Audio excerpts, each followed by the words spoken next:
Umani ng samut-saring mga komento sa social media ang videong ito kung saan makikita ang isang lalaki na umano'y sinapian ng isang masamang espiritu. Kabilang sa komento ng mga netizen na baka nalulung umano sa illegal na droga, habang ang iba naman ay naniniwala na sinapian talaga. Dahil dito, hinanap ng Brigada News Team ang gwardiya na mismong tumulong sa lalaking nasa video. Nakilala namin si SG Domingo Magdato, security guard ng NDFI sa Alunan Avenue nitong lungsod ng Coronadala. Ayon kay Domingo, Lunes umano nangyari ang insidente kung saan patapos na ito sa kanyang duty alas 11 ng gabi, isang binata ang lumapit sa kanya at humingi ng tulong dahil nahabol umano ito. Ngunit hindi naman ito nakita kung may umahabol sa binata hanggang nagsabi ito na hindi nakikita na normal na tao ang umahabol sa kanya. Dahil dito, tinanong ng gwardiya kung masama o mabuting espiritu ang umahabol sa kanya. Ngunit bigla na lamang itong bumulagta sa sahig at namumula ang mata hanggang ikinagulat naman ng gwardiya na tila'y lumutang ang buong katawan ng binata at nagsasalita umano ng di maintindihan na lingwahe at doble din ang lakas sa normal na tao. Sa pagtuog, gulpi lang nga nagtindog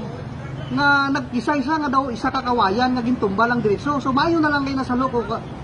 Tay kung wala ko nasalo, naigugid ang siguro ang iyang ulo sa pirtaan sa amon diri nga kwarter.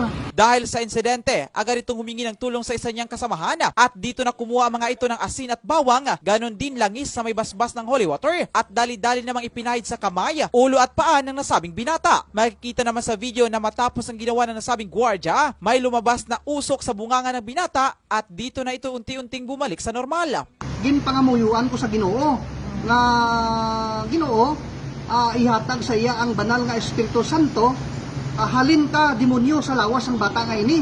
Agad namang rumisponde ang ambulansya ng Red Cross at tiningnan ang binata kung saan nakita nilang normal na ang sitwasyon at nakakapagsalita na ito ng maayos. Dahil sa insidente, nagdesisyon na lamang ang mga ito na ihatid pa uwi ang nasabing binata. Pinabulaanan din ni Domingo ang mga aligasyon na baka nalulung umano sa masamang bisyo ang binata dahil ayon sa kanya, iba umano ang nakadroga kumpara sa sinapian base na rin sa kanyang mga karanasan. Yan ang ulat, ito si Brigada Jed Sibanes Gape in the heart of changing lives. Brigada News.